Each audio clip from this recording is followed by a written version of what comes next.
Hammaga assalomu alaykum. 5 yillik ochiq podkastiga xush kelibsizlar. Bugungi mavzuyimiz ochiq suhbat bo'ladi va ish, universitet va shu ikkalasidan tashqari hayotimiz haqida gaplashib, muammolar va yechimlar haqida gaplashamiz. Hammamiz 3-kurs talabasimiz hali va hammamiz ishlaymiz. O'ng tarafimda Iftixor, o'zingiz haqingizda tanishtirib berasiz. Rahmat Islom. Aytib o'tishgandek, ismim Iftixorbek. Inhada 3-kurs talabasiman va hozirda Selion kompaniyasida PHP Laravel dasturchi bo'lib ishlab kelyapman. Ulug'bek, oxirgi Ulug'bek. Ismim Ulug'bek, oxirgi 2 yil davomida Merit Chemicals kompaniyasida backend dasturchi sifatida ishlab kelyapman. Ismim Bekzod bo'ladi. Men ham Iftixor bilan bitta kompaniyada ishlaymiz, Selionda. Faqat boshqa yo'nalishda, Flutterda, mobile app yasayman. Hozircha shu. Meni ismim Islomxo'ja. Men ham 3-kurs talabasiman. Hammamiz bitta kurs o'qiymiz.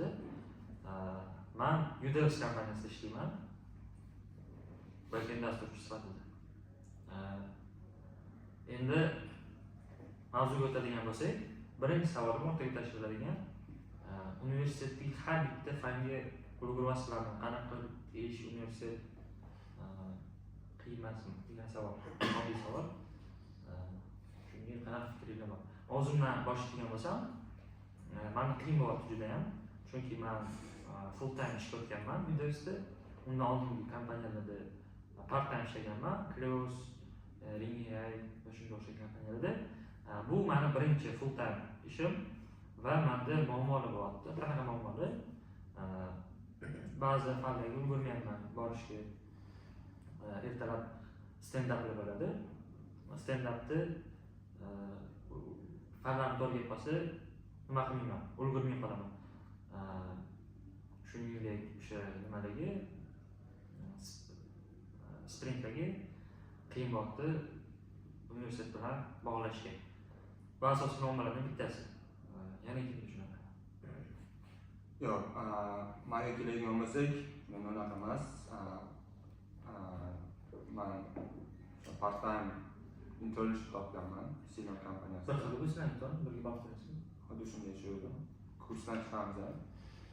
Leksiyadan chiqib, shu soat 2 dan keyin o'zi obeddan keyingacha shu soat 2 gacha paralarimiz.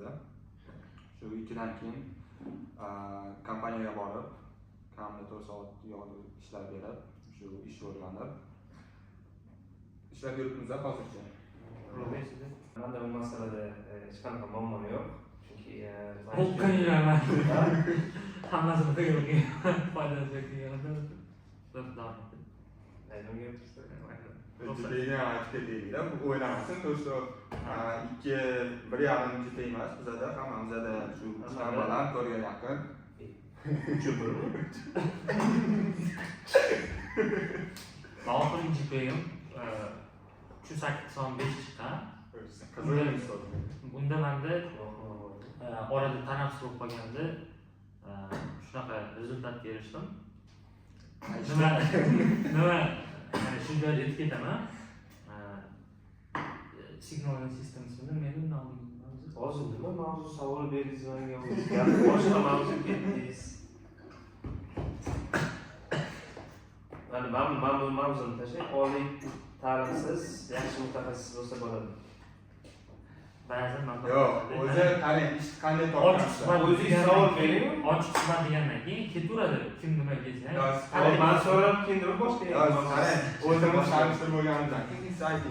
Uzr deyman, uzr so'rayman. Ulug'bekni gapi chalag'ab ketgan. Bo'ldi, ketdi u ish. Gapi Qayerda topadi? Masala bo'ldi. Mana bitta ketyapti. Qarang, Boshqatdan bitta mavzu tashlang. siz boshida tanishtirib bo'ldik-ku. Siz ayting. uni shu joyga kelganda mana shu joydan ketadi. Ishga qanday topgansizlar? Ish topishda qiynalganingiz. Birinchi ish topganingizda universitet paytida qanaqa qiyinchilik duch kelgansizlar? Eng oxirgi ishni topganingizda qanaqa qiyinchilik duch kelgansizlar? Xo'p, menga keladigan bo'lsak, ish topish to'g'risini aytaman, oson bo'lmagan.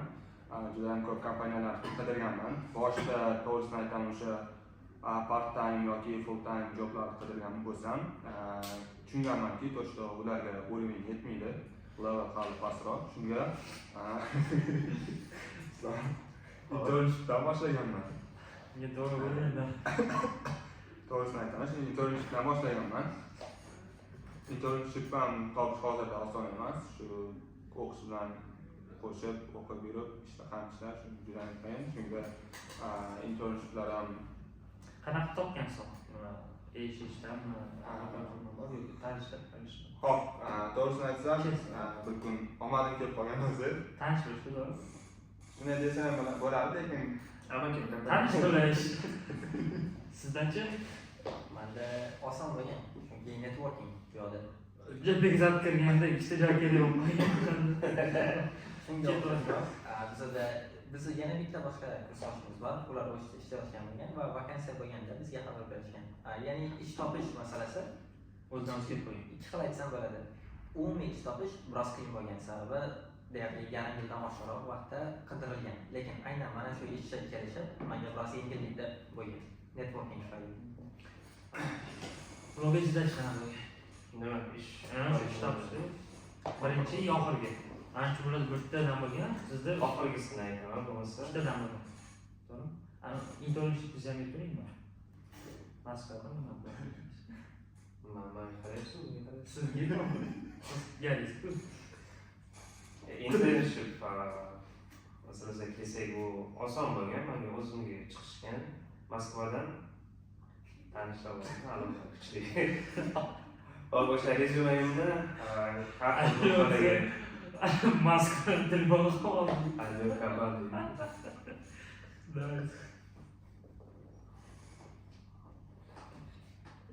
oldim. Nima bo'ldi? Ishga boshladim. Mana shu Stajirovkami yo oxirgi ish? Yo'q, mana ikkita savol berildi. Birinchisi, Bitta savol bering. Umuman oxirgi ishingiz qiyin bo'lganmi topishmoq? Oxirgi ishimni rosa qiyin bo'lgan desa ham mubolag'a bo'lmaydi. Chunki bir 2 oy avval 2 oy ketgan ish qidirishga har xil veb-saytlarga rezyumeni tarqatganman. Ba'zan oyligi to'g'ri kelmagan, uni ish vaqti. Bu masalada nimaga qiyin va ko'p vaqt ketgan, chunki men o'qishim bor va part-time job kerak. Faqat shu agar balance bo'lishi uchun ham darsga kirishga ulgursam, ham ishlash. Shunda shu bitta HR orqali shu ish topganman, shu hozirgi lavozim. HHdan qaysi? Yo'q, u bilmayman qayerda menga o'zi yozgan. Qayerdadir rezyumeni ko'rgan va to'g'ri kelgan. LinkedIn bor. O'zi chaqirishgan. LinkedIn bir kunga qilmadi. Men aytadigan bo'lsam, menda har xil ko'p marta ish almashtirganman. Yo'q, shunday demayman. Men aytadigan bo'lsam video tugab qoladi. Men aytadigan bo'lsam video tugab qoladi. Ularni tez qilib ketaman. Oxirgisini boshlayman. Universitetga birinchi ishga birinchi kirishimdan oldin to'g'risini aytaman, uydagilar aytishgan menga kontrakt o'zing to'laysan, o'qiysan deyishgan. Shuning uchun men ish qidirishimga to'g'ri kelib qolgan. O'zim umuman plan ham bo'lmagan, IXAda o'qish, TATUga o'qishim kerak bo'lgan. Keyin o'qituvchilikdan boshlaganman. Birinchi ishim bitta uchebniy sentrga borganimda o'sha vakansiya so'rab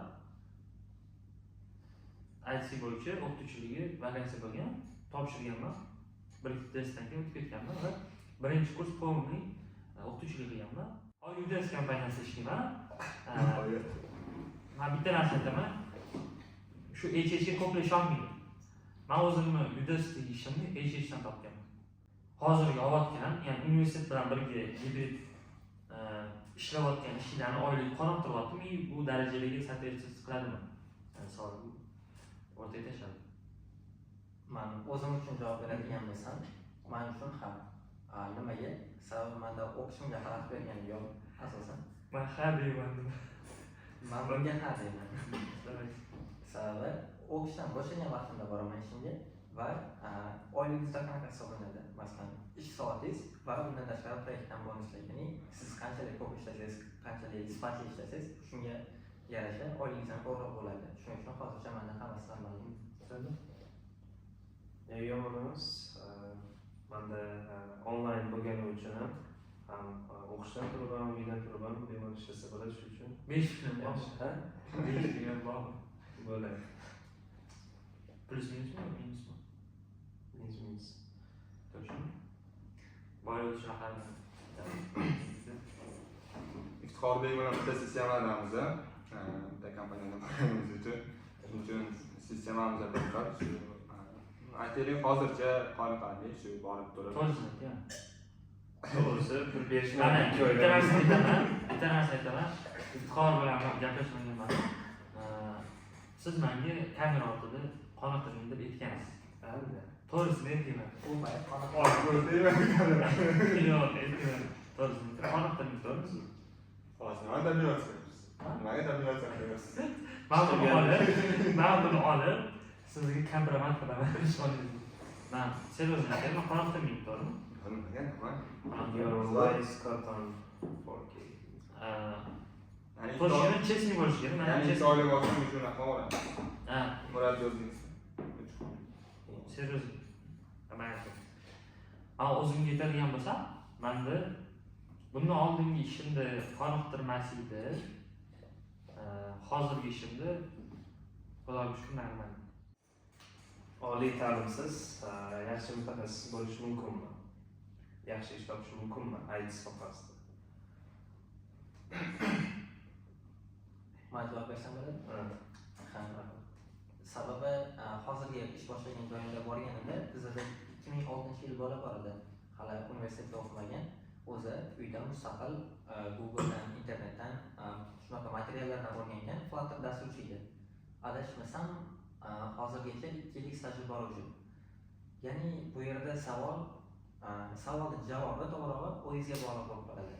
Universitetda ko'pchilik adashtiradi, universitetda o'qisangiz sizda yaxshi ish bo'ladi deyishadi. Bu to'g'risini aytaman, biroz noto'g'ri fikr. Ya'ni universitet sizga nima beradi degan savolga asosan networking.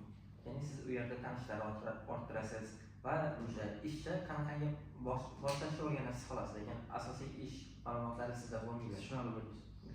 Bizlarni Men o'zimga qo'shimcha qilib aytmoqchiman. Universitet aynan nima qilib ketaman, mayli. Kod qilib ketaman. Universitet bizga nima beradi degan hech narsa bermaydi emas. Networkingdan tashqari yana qo'shimcha narsa beradi. Uni keyin bankaganda yaratamiz. keldi sizga. Bo'pti, men fikrimcha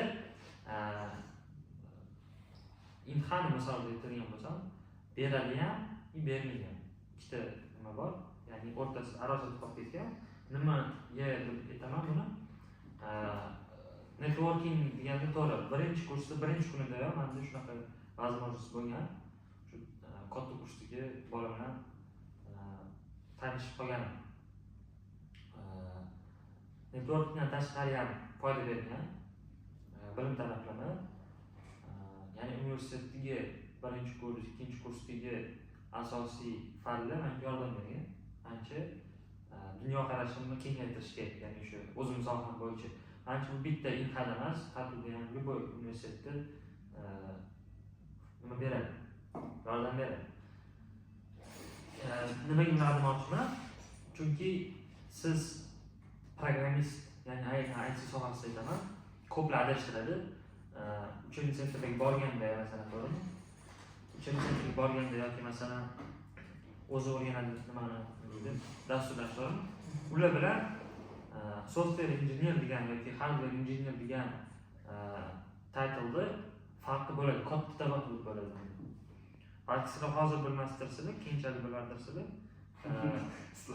Programmist uzoqlashib ketdik. Oliy ma'lumot kerakmi yo yo'qmi aytish? Kerak. Shu savol. Kerak, 100% kerak.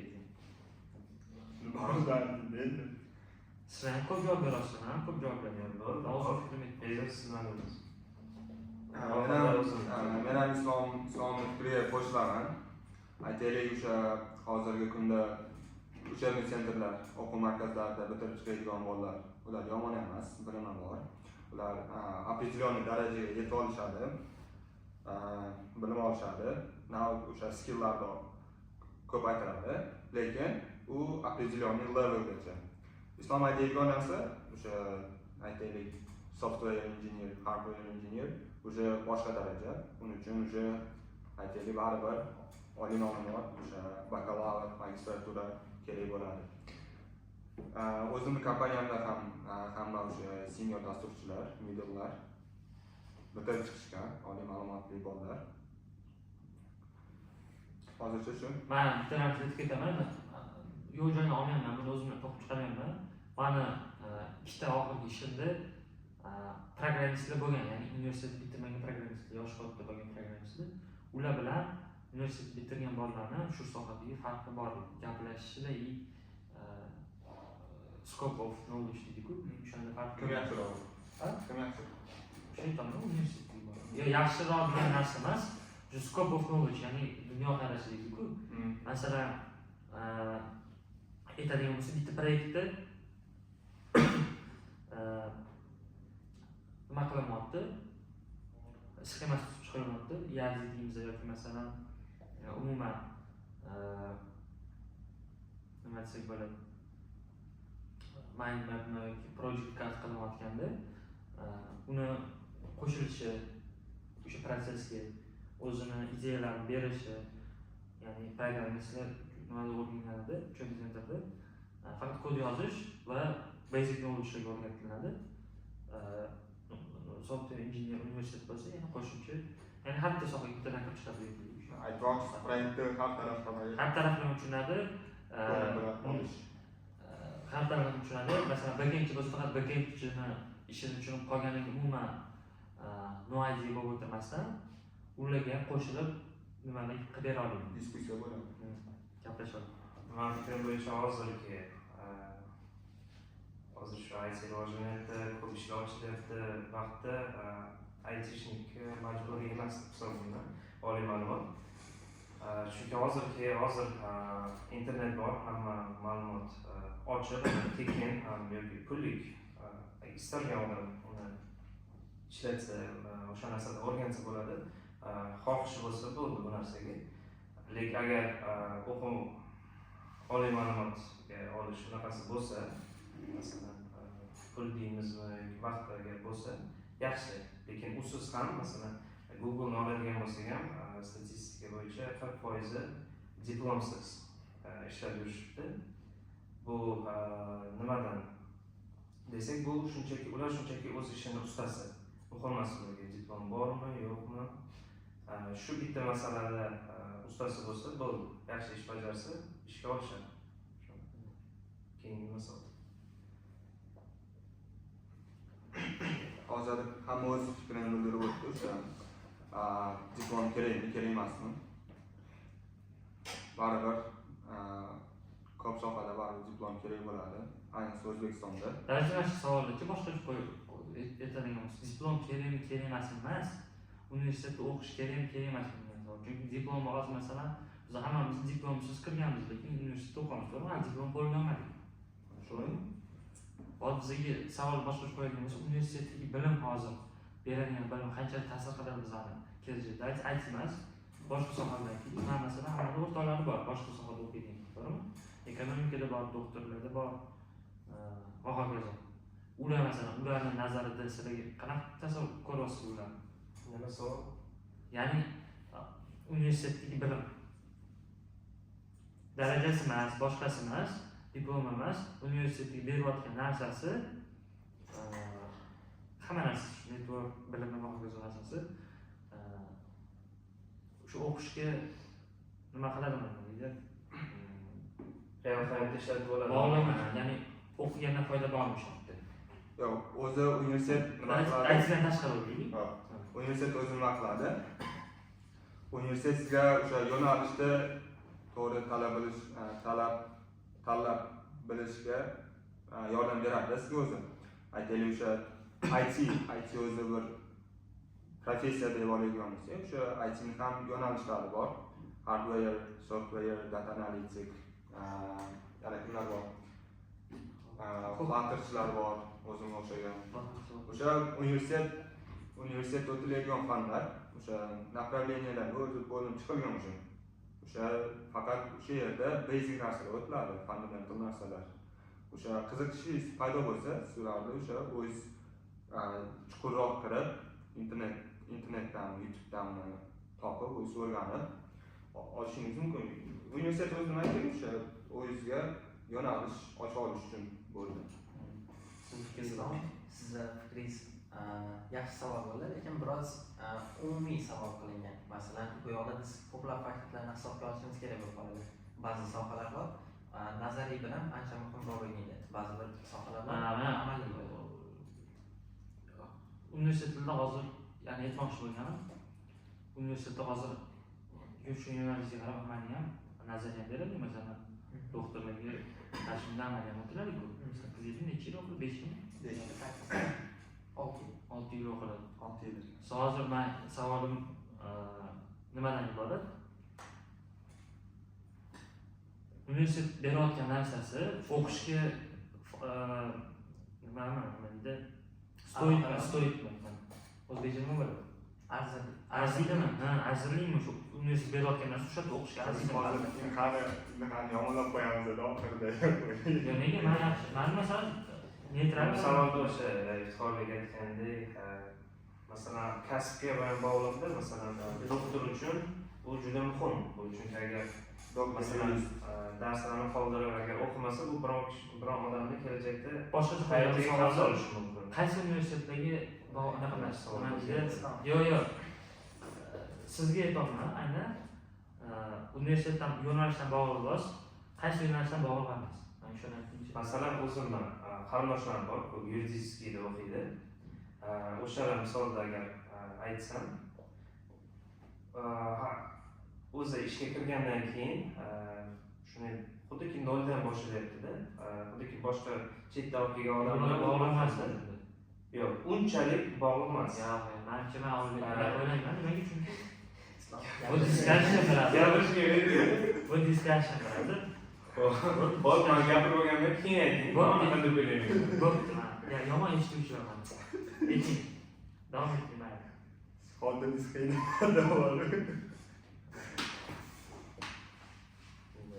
Davom ettirmayman. Men fikrim bo'yicha ularga unchalik ham muhim emas. Endi agar ishxona masalan davlat talab qilishini aytmayman, diplom ruxsat bermaydi, lekin usiz ham bo'ladi. Shunaqa ishchilar bor. Masalan, o'zi 30 yildan beri tajribasi bor ishda, lekin institutda qanaqa o'qimagan. Ular ancha yaxshi bu institutda o'qib, faqat unaqa tajribasizlardan ko'radi. Ya'ni ba'zi ishlarda faqat tajriba muhim. Ijtimoiy unaqasi emas, teoriya emas. Lekin doktorlarda teoriya ko'p narsani hal qiladi. Endi siz aytmaysiz. Men sizni nimangizga aytmoqchi edim. O'sha yuridическийda o'qigan borligi unchalik muhim emas deb aytdingiz. Men umuman teskarisini aytaman. Nimaga? Yuridическийdan o'qimasdan, ya'ni o'ttiga bilim olmasdan yuristdan hech qaysi o'sha yurisprudensiyaning hech qaysi sohasini egallolmaydi. Diplom kerak. Yo'q, diplom emas, diplomda aytmayman. O'sha universitetda o'qimasdan ham bilimlar unchalik muhim emas, to'g'rimi? O'qimasdan iloji umuman shu sohadagi qaysidir kasbga erish. Nimaga? Chunki u yerda birinchidan qanaqa qonunda ishlashni o'rganasiz.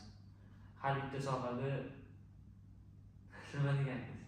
Qonun ishlashni qanaqa usiz biladi. YouTube'da bormi? Kodeks, faqat kodeks bilan ishlanadi. Agar kodeks yo'q, siz har bir situatsiyaga nima qanaqa nimasi org strukturasini o'rganasiz, qanaqa bu ishlashni o'rganasiz. Yaxshi, lekin u asosiy emas. Islom, men o'zim fikrimni bildirib o'tmoqchiman. Agar fikrim bo'lmasangiz, ruxsat bersangiz, bu yoqda siz savolingizni berganingiz va ikkinchi savol biroz bir-biriga teskariroq bo'lyapti aslida. Sababi savolingiz universitetda kerakmi? Ya'ni universitetda o'qiladigan narsa ishga mosmi? Boshqa universitetda bu ham, boshqa universitetlarda yo'q. Va lekin biz buni adashtirib olmasligimiz kerak. Nimaga? Universitetda o'qiladigan bilan universitetda o'tiladigan narsani umuman o'rganmaslikka tenglab qo'ymasligimiz kerak. Masalan, yuristlarga bu kerak bo'ladi. Ya'ni nima desam bo'ladi? O'zini yuridika shu jihatlarni bilish kerak deyapsiz. Bu aynan universitetda o'qimadi degani, u odam boshqa joyga o'zlashtira olmaydi degani emas. Masalan, INHA misoldan olamiz. INHA ko'proq nazariy, amaliy ham beradi albatta, lekin aynan ish asoslarini emas. Masalan, ishxonangizga borgansiz, u yoqda Python yoki Go'da yozadigan bo'lsangiz, hali unaqa narsa yo'q. Imtihon nimani o'rgatadi? Sizga fikrlashni, qanaqangi qilib narsalarni to'g'ri o'rganishni, qanaqa fikrlashni, shunaqa narsalarni o'rgatadi. Lekin universitetdagi bilimlar ko'ra ishxonada oladigan narsangiz ko'proq foydaliroq bo'ladi sizga. Qo'shilaman, chunki men o'zim institutda ish boshlaganman. Shu yo'nalishda bir qancha nimada. Men balki savolim tushunmadingmi, maqsadingiz bu to'g'ri aytadinglar. To'g'ri javob berdim. Ya'ni savolim shunaqa edi, ular aytdiki, hamma yo'nalishga ham universitetda bilimlar kerak emas deysiz. To'g'rimi? Yuristdan aytdim. Men shunga aytdimki, yuristlarga namotiga doktorlarga o'xshab kerak. Chunki u yerda yurisprudensiyada bitta dona kodeksdan o'rganmaysizda o'tdi. Asosiy emasda. Kodeksni o'rganasiz, ma'nosini o'rganasiz. U yerda keyin qanaqa ishlash, org struktura, o'sha tajribada bo'ladi. Davlat va частный ishxonalarda ishlash nima farqi bor? Plyus va minuslar. Siz o'zingiz qaysi biridan Men boshlaman. tanlaysiz? Men o'ylashim bo'yicha davlat eng plyus taraflaridan biri. Kim davlatda ishlaydi, kim unaqadan. Men o'shani aytib ketmoqchiman. Yo, bu hammamiz outsource. Nima? Bitta narsa aytib ketmoqchiman. Davlat ishini bitta tarafi, yaxshi tarafi oylik beradi. Yo'q. To'g'ri ekan. Davlat ishida asosiy taraflardan biri bu bizda oylikni vaqtida berishi, biz qonun tarafini, qonunlar hamma o'sha kiritilgan kriteriyalar tarafidan siz himoyalangan bo'lasiz. Tushunarlimi? Imashda davlatda plyus ishxonaning plyuslari tugagan. Qolgan nimalarda qolgan частный firmalarda oylik katta bo'lishi hozir faqat plyuslarni aytib ketyapmiz yoki Siz o'zingiz qaysi birini tanlaysiz? manmi? Fikrlaringizni hammasini ayting. Men ikkalasini aytayapman. Men Siyoh bo'lib kelayapti. founder bo'lib nima bo'lganim Yaxshi. ishlash ma'nosida o'zingizga o'zingiz ishlasangiz bu yaxshiroq deb o'ylayman. Ikkalasini boshiga lekin barchasini yaxshi. Mana shunaqa fikrlayman. Davlat yomon ekspert. Davlat yomon aytdim-ku, men plyusni birinchidan davlatda oylik bashi past. Baland demadimmi? Oylikni vaqtida Vaqtida beradi va masofangizni vaqtida beradi. faqat qonun tarafidan o'sha hamma kriteriyalar bo'yicha siz himoyalangan bo'lasiz. Faqat oylik olish vaqti bo'yicha. Balki o'sha vaqtida dam olishga chiqish va hokazo narsalar. Balki aytishingiz mumkin, meni bu tanishim shanday kun ishlaydi, qo'shimcha pul bermaydi. Endi u insonga bog'liq. Nimaga? O'sha inson turvasi chiqmasligi haqqiga bor. Hop, shaharlarga daftarda Begzod demoqchi. Hop, O'zimni misolimni aytadigan bo'lsak, baribir menimcha shu private sektorlar, kompaniyalar ancha qulayroq. Birinchidan bu baribir ish qidirayotganingizda baribir siz birinchi o'rinda shu oylikka qaraysiz, grafikka qaraysiz. Undan tashqari esa korrektivga qaraysiz. Aytaylik, davlat organlarida, davlat kompaniyalarida yo'da sizda grafik bo'ladi, 9 dan 6 gacha o'tirasiz, ishlaysiz, ketasiz. Ish qilsangiz, qilmasangiz o'sha 9 dan 6 gacha o'tirib ketishingiz kerak. Bundan tashqari davlat 9 dan 6 gacha o'tirasiz grafik bo'yicha. Private sektorlar bo'lsa, rank nima bo'ladi o'zi? Xususiy sektorlarda, kompaniyalarda sizda u yoqda o'sha flexible timetable bo'ladi. O'zingiz xohlagan paytga kelib. Endi nimaga bog'liq? O'zi xususiy yana hol oshirish emas-ku. Yo'q, aytmoqchiman, yo'qda men o'zimni kompaniyamdan kelib chiqadigan bo'lsak, shu ish soat o'zi ofitsialni 9 dan 6 gacha bo'lsa, o'sha biza Sen tanishimiz bilan tanishimiz yetib ketding mana. Keyin hamma aytadi, men xususiyda ishlaman, pulga xo'jayiniga borib, bezorlashtiring deb ketdi-da. bo'pti. Hozir eshitib qoldik. Nega tugatmadim.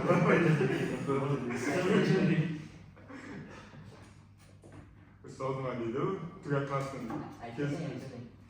Bo'ldi, bo'lmasam o'sha davlat kompaniyalarida shu 9 dan 6 gacha fix grafik bo'ladi. Yo'lda ishlasangiz ishlamasangiz pulingizni olib beraverasiz. Bir xil oylik. Rozi bo'ling. Agar o'zi shaxsiy emas, nima deysiz? Xususiy kompaniyalarda bonus fix oylik bo'ladi baribir. Unga yarasha keyin bonuslar ham bo'ladi.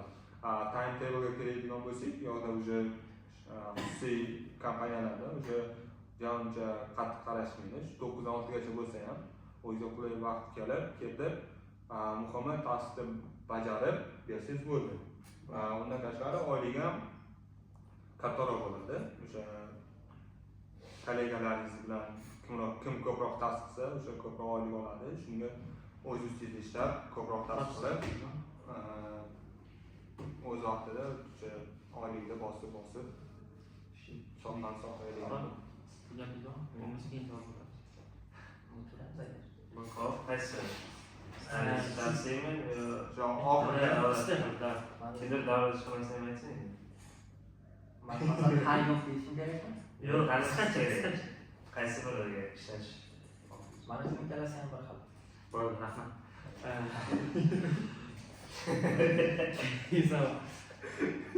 Yana gapiringga xafa bo'lmaydi.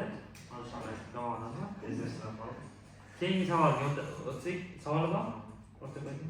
Savol bor?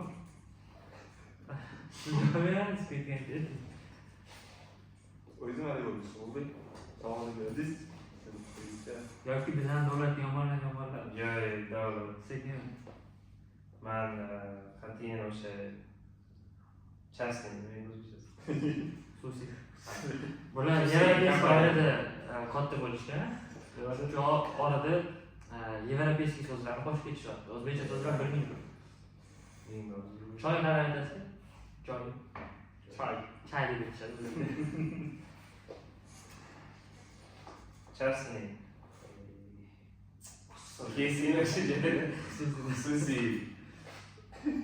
Xususiy kompaniyalarda ishlashni ma'zur tutaman, chunki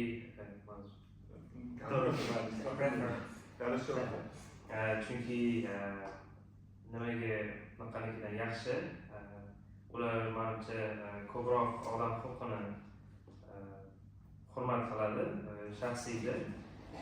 Nodavlatda esa ko'p oila a'zolarimiz qarindoshlar ishlaydi, hammalar ishxonadan shanba kuni ham chaqirib qolishi mumkin, yakshanba qachon desa. Ana bunaqa vaqt yo'q. Agar 9 dan 6 gacha agar aksiyani bo'lsa ham kech olib qolishi mumkin yana. Oyliklari yomon emas, lekin частныйda baribir ko'proq qolishadi. Biz частный da'voxo'rda yaxshiroq. Endi to'g'ri aytamiz, частный hamma tarafdan yaxshi. Keyin agar shuni deb o'ylaymiz, chunki bizda oramizda hech kim hali davlat kompaniyalarida ishlamagan, balki xudoga aytadigan aytaylik shuni kelajakda oramizda ishlamasiga qilib qolsak, endi unaqangi o'zgarib qoladi. telefonimiz Uzinfakomga. Uzinfacom частный. Yo'q. Hop, keyingi savol. Uzinfacom. Ko'rsatishga Kim aytdi? hamma davlat unaqasini ushlayapti. Uzinfacom davlatni davlat emas, xususiy firma hisoblanadi. Beeline ham, Ustelecom ham shunday. Oxirgi mavzuyimiz hozirgi iqlimni yomonlashishi va Toshkentni har kuni top 5 o'rin olishi. Kamida nimadandir 4-5 ga kiryapmiz. Xo'p, nima dedi bu? Shu yomonligidan top 5 Shunday bo'lishingiz kerak. Savol nima endi? Savol bizda Nimaga shunaqa bo'ldi? Aytsa qanday yordam bera olaman demoqchi. Rasman dangal qilamiz. To'g'ri, nimalar yo'l qurilyapti. Konstruksiya bo'lyapti, Toshkent qurilyapti. Ishning sababi nima? Boshqa sabablar nima bizga ko'rinmagan. Mashina ko'plik ma'lum nima tashlaydi. Bundan tashqari nima sabab bizda? Mashina ko'pligi unaqa emas. Tokioda 14 ming odam yashaydi. Bizdan qancha katta? Qanaqa qilib Lekin ular havosi bilan qancha? Ularniki 60 ta. O'rtacha. Podkast davomida man sizga nima deyman? Gapirishga oxirida o'zingiz gapirgan oxirigacha. Farqlar. Ya'ni buni sababini so'raysiz, to'g'ri? Olinglar.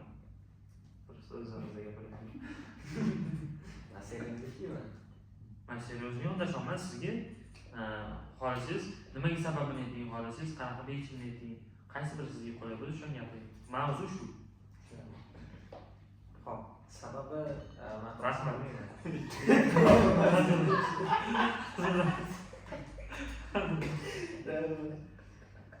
To'xtatib endi. Boshlaymiz. Fobiya bo'lib qoldik. Yo'q, savolinglar bizdan bo'ldi. Xo'p, Savol bo'lishdan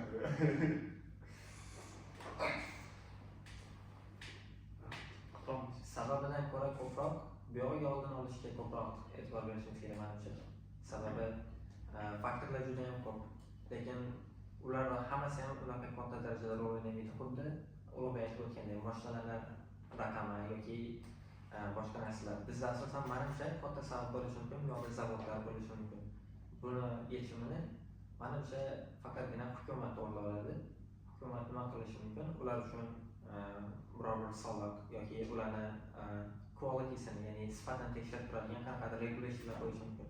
Menimcha hozircha eng yaxshi solution mana shu bo'lsa kerak. Agar zavod desak, lekin Toshkentda zavod.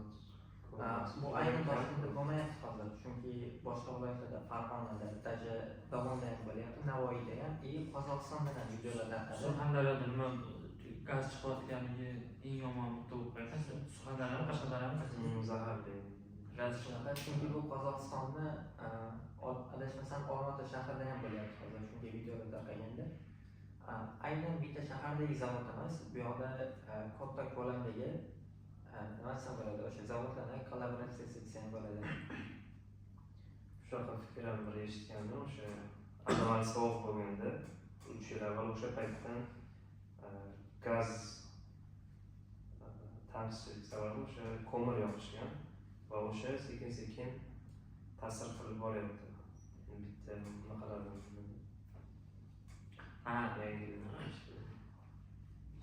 bizani asosiy sabablari men o'ylashim bo'yicha ariqlar,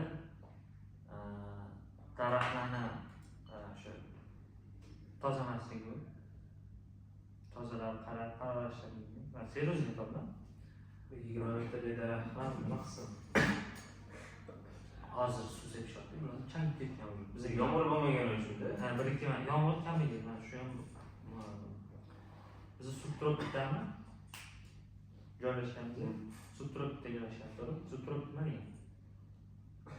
Sizlar aytingizmi? Yo'q, tahlilda hozir. Shunday so'ramoqchiman. Subtropik klinik. Bizda klinik shunaqaki, 4 ta faslar o'sha o'z o'rnida bo'lishi kerak edi. Bo'lardi ham. Hozir unaqa emas. Nimaga? Chunki hozir nima hozir? Noyabr qishga kiradi. Kuz oxiri, to'g'rimi? Kuz oxirida, hozir kuz oxiri. Men hozir mashinada kelyapman. Men oldin masalan kurtka kiyib yurardim-da, o'sha avgustda. Balkim tez-tez Yosh kiyimda. Bu testosteronga bog'liq emas. Chunki men yoshligimda bilardim, o'sha avgust kelganda etik yurardim-da. Yo, aytmoqchi bo'lganim, qaysi mana sovuqlikdan emas. Testosterondan. Yo'q. Yerda loy bo'lardi, yomg'ir bo'lardi, momaqaldiroq bo'lardi. Shuncha etigingiz loy bo'lmas. Tushunma deydi. Tufli kiyib yursangiz, nima qilsangiz, uyga masalan yomg'ir yog'sa, sovuqroq bo'lib qolsa, etik yig'izib oladi, to'g'rimi? Kichkina bo'lgan shuni kiygan. Kichkina bo'lganim uchun ham umuman olganda etikdan nima qiladi? Etik emasda, etik sifat nimada? Shu yomg'ir qorga moslashgan nima? Masalan, yomg'ir yog'masa, uyda o'tiradi edi, yoshligimizda momaqaldirolar bo'ladi, qattiq. Bahorda bo'ladi, kuzda bo'ladi. To'g'rimi? Endi hozir kattalashganingizga qo'rqinch demayotganim emas. Lekin rostdan kam bo'lyapti, to'g'rimi? Klimat o'zgargan, to'rtta faslda bo'lyapti ma'nosi, misol chesna. Yo'q bo'lmayapti, to'g'rimi? Hozir masalan kuzda emasda. Значит, kelayotgan uchun changi ketdi. Menimcha shu kuzda muammo bo'lmayman. Значит, kuzda Bahor lekin yo'q.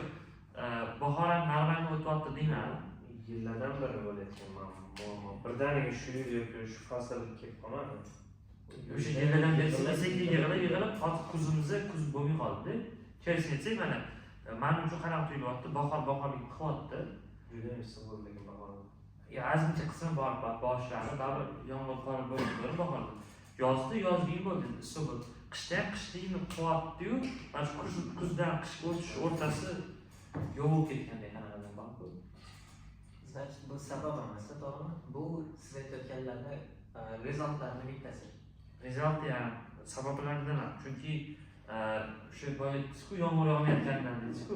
Yomg'ir faqat hozir bahorda ozmuncha Yomg'ir yog'mayotgani sababi kuzligini qilmayotgani bo'ladigan bo'lsa, kuzligini qilmayotgani sababi kerak. Kuzligini qilayotgan sababi yomg'ir yog'maydi. Baradanda. Yo'q, qaysi ma'noda aytib ketdim? O'sha bizda yomg'irlar kamaygani, issiqlik darajasi adashmasam 1-2 gradusga oshgan butun jahonda bo'ladi. Hozir 2 gradus, 1-2 ana to'plasi videosi chiqdi-ku, 1,5 gradusga oshgan. 1,5 gradus juda ham katta-da, masalan. Bizga sezilyapti masalan. O'sha nima oshib ketgani sababi yomg'irlar bo'lmayapti masalan. To'g'rimi? Yomg'ir o'zi nima bo'ladi bilasizmi? Yig'langan suv parlanadi, parlangan suv Necha degamayapti. nima bo'ladi? Savdo gapirib Yo'q. Bizda Mana dadam aytadi. Hozir yoshida ko'p qoladi. bu hammasi yomg'ir o'zining sababi Orol dengizini qurishi. Qo'rqgan. Biz ota-bobolarimiz ko'p deganmiz-da. Biz buni sababni ko'ramiz. Politsiyaga o'tib ketib qoldim. Hammasiga sabab SSR bu. Ketdi. Ya'ni SSR payda yaxshi edim, davlat. SSR vaqtidami? yashab qo'ygan bilan. Boshdan oldimga bitta ham hisob. Podkastimizni Men u inson davrida, biz u inson davrida esladik. hammaga ham shu joyga yetib ko'rgan bo'lsanglar agar bu podkastga bugungi bo'ldi degan umidamiz. Sizlar bilan 5 yillik orchi podkasti bo'ldi. Oxirida yetib ketish kerak. Nimaga 5 yillik orchi? Birinchi, ikkinchi, uchinchi, to'rtinchi va